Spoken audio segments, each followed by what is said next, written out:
Hey guys, Caleb here with DSLR Video Shooter, and today we're talking about the ultimate cinema camera for small to medium camera systems like you see here with the Fuji X-T3. Now, before we jump into this rig, all the parts, why I built it, and the cost and all of that stuff, I have a couple things I want to mention. Number one, it is 6 something in the morning. Got up extra early to get this video done because people are doing crazy loud stuff outside this week, so I apologize for all of this. None of this is sponsored. I'm going to be using a lot of SmallRig gear in this video and in this rig, but they didn't pay me to say this. I purchased everything you see here for the rig, so there's that. The second thing is I actually wrote, for the first time in years, a blog article guiding you through all the different parts I used, how I put this together. So I'll have that and some affiliate links down below to specific parts we're mentioning in this video. But to get the most out of this, you'll want to check out that blog post because it has all the little bits and pieces for putting this guy together. With all that out of the way, why are we talking about this? Why did I even build this thing? I really do love handheld, and it's been something that I've wanted to learn more about, practice more. Many of us resort to gimbals, which really isn't handheld, and it's a completely different look. It's too floaty in my opinion, and I really don't use gimbals too much for that reason. And I've always really wanted to strive to get that Hollywood style look when shooting handheld. And I think right now there's a huge gap between what us independent types are doing and the big boys. And I think a big part of that is the rig. Now, I want to be careful here because obviously there's more to a good film than just the gear you use. If you buy and build this, or any rig for that matter, you're not going to instantly have a blockbuster or a really great narrative film on your hands. There's so much more to that. But I do believe a big part of the film look is weight, smart weight, and having a way to stabilize your sensor. So a lot of people in our industry use small little cameras like this, the Fuji X-T3, or even cameras that have in-body stabilization, but that's not the same as having proper weight and knowing how to distribute that correctly. So I wanted to put together a rig for my personal use that I could get closer to what Hollywood is doing and have something that's really going to give me a very quick, easy way to modify, and this whole system transforms, which we'll see here in just a little bit. So I wanted something smart, I wanted something affordable. In fact, you can get a setup very similar to this for $530, excluding a monitor. And then if you get rid of a couple little things, which we'll talk about, you'll be able to get this thing down to $360. And all that stuff's outlined in that blog post, and I'll have some of the things linked to down below. And I wanted something that wasn't stuck in a giant format like this all the time. So this whole thing can be instantly transformed and customized down to something tiny you can throw on a gimbal, or built up like this, or mix and match parts. So without further ado, let's go ahead and jump in and start talking about this rig. I've spent a lot of time, a lot of money trying different parts, trying to get different configurations, and this is what I ended up with. I call it the core rig because it's kind of the core of a rig that can grow and expand over time. We will be getting to a future video where I add this to a shoulder rig, and you'll be pretty surprised at how affordable that guy is. So let's jump in and talk about this setup here, which is kind of the full Monty, if you will. We have a microphone off to one side. We have top handle, side handle over here. I've got kind of this, holding the grip over here. Another handle over here, really, really rigid, and it's going to let you kind of get this style of filming. That's what this whole rig is kind of designed for. Grab the camera, you don't need a shoulder rig, everything's right here, and you can start filming. We've got a monitor here, and it's on a monitor arm, which gives us a lot of flexibility, but it can be mounted directly to the handle or to the cage, and we'll look at that because that's kind of it's so good on this setup. We also have cable management, believe it or not, which lets us use slightly longer cables, which will let us take our monitor and extend it. So for instance, I can release the cables here. They're all free now. And I can extend this monitor arm all the way up. And there's a reason for this, so bear with me here. I'm going to go ahead and extend it all the way up, lock it down, and now I could essentially put the camera on the ground or hold it by the top handle here and have the monitor right up by my face, and I can still, monitor while the camera's all the way down on the ground, instead of having this tiny little screen all the way down there. This monitor is also on a little tilt arm, so I can easily adjust it with one hand, which is really important. I'll set this monstrosity back up over here. And since we'll be adding this to a shoulder rig in the future, I have the ability to kind of swing the arm out or bring it right back to above the camera. This entire system is powered off of a single battery.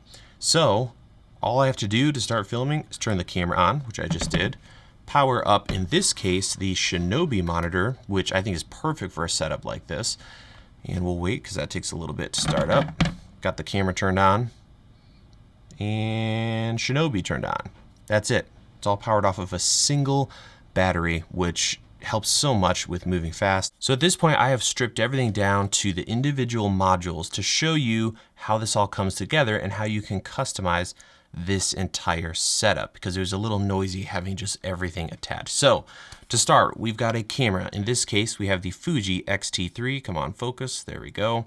And I just have it mounted to a SmallRig Cage. And this whole system relies heavily on Nato Rails and Arca Swiss plates and clamps. So Nato Rails for adding and removing things, and then the Arca Swiss system will allow us to transform this from something like this, which you could throw on a gimbal very, very easily. Wow, there we go, finally. All the way up to the full rig. So we've got our camera system, got our little cable management, we've got an HDMI clamp here, we're ready to go. You could just film with this, take photos, put it on a tripod, all that fun stuff. Now we're gonna start adding other things, including number one, a top handle. So here I have a Nato, again, top handle, and I've added a Nato rail to the top front of it, which will give us a lot of flexibility. So I'm gonna take this guy, I'm going to throw it on. If you're unfamiliar with Nato, it just slides on. And now, even though it's loose, it's not gonna fall off because of those safety pins. I'll go ahead and lock that in place. Next, I'm going to add a monitor. Again, Shinobi is a great option to go with here. If you wanted something a little more affordable, something like this AndyCine would do a great job as well. So here's kind of another rig, same idea. Let me set that aside.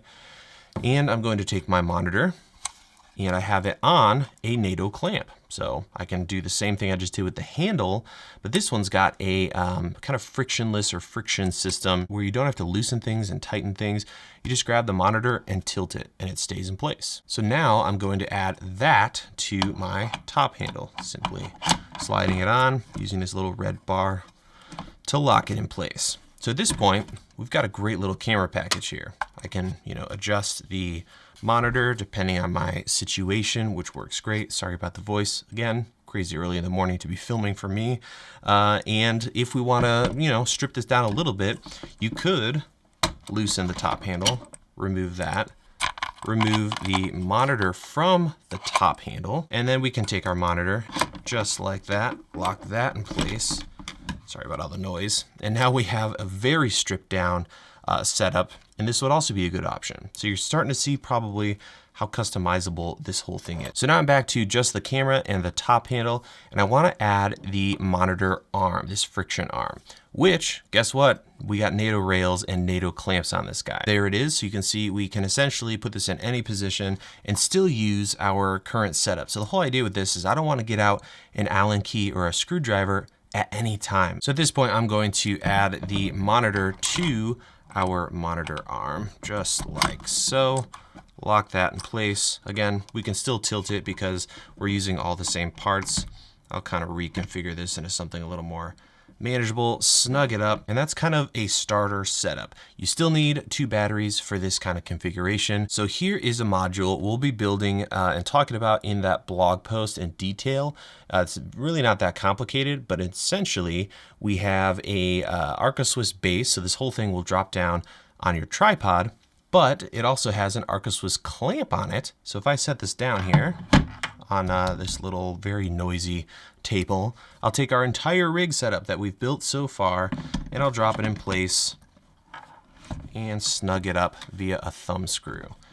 So what do we have here? Well, we've got a battery system with a dummy battery, in this case for the Fuji X-T3, but it'll work with pretty much any camera. And we can still flip up and out our screen, so you can see it'll go over the battery, even the biggest batteries. I'll go ahead and slide this whole thing back here so it's a little more compact, something like that. and we're ready to rock and roll. So this battery plate has several different brands that make it, but essentially it has a dummy battery attached or a DC cable, and you might be able to see it there, a DC jack right here. Wow, the A7 III is struggling. There we go. A little battery port there. That'll run up to our monitor. And this will give us that weight that gives us that smooth, cinematic handheld action. We don't get those little jitters we usually get when shooting on these cameras. So that's really it for the rig. Again, you can use pretty much anything. All you need is a camera with a cage and some of the parts to build these different modules, the top handle, the monitor, the friction arm, and this battery base that can be removed. Now, a part of this battery base is a 15mm rod block to raise the camera up a little bit. That also allows us to add things like this handle. Pull it back, tighten it down, and now we have a really nice kind of action cam setup. You know, you get a good stance with your feet slightly apart and knees bent. You get some really nice stuff with this. If you're using a camera with good autofocus, you're good to go. Otherwise, this handle is set up so that you still have, you know, access to the lens for manual focus. So that's the rig that I built. I have been loving working with it. It's pretty much the same thing I did with my Blackmagic Pocket Cinema camera. You can see we've got that battery on the back, same exact thing. It's powering the camera, and it's also powering this monitor up here. So that is what I'm calling the core rig. Again, links in the description, but mostly on that blog post, which I will include in the description. Stay tuned for a video where we take this whole setup and plop it on a custom shoulder rig. Should be a lot of fun. Hoping to use this guy not only here in the studio for B-roll, but also in some upcoming work and projects. Some news there. We might not just be here in the studio before too long. So hope you guys have a great rest of your day. We'll see you in the next video.